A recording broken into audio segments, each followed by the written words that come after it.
Rồi, cô xin cảm ơn công ty và các cháu tận tình giúp đỡ cho cái máy, với cảm ơn bà mẹ vĩ đại đã vì lòng hảo tâm để đóng góp tất cả cho mọi người già được cái sức khỏe êm ái thêm, và những cháu tiếp viên rất vui vẻ và tận tình với bà con ở đây.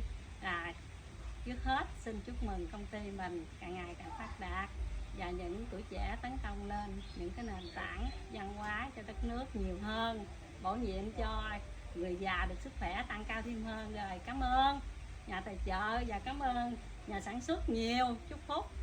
Dạ Rồi, con bên công ty ghế massage con Vương xin gửi lời mời, gửi lời cảm ơn đến cô chú đã tin tưởng và gia đình đã tin tưởng ủng hộ ghế massage bên con xin chân thành cảm ơn. Rồi, cảm ơn con. Tạm biệt. Chúc phúc.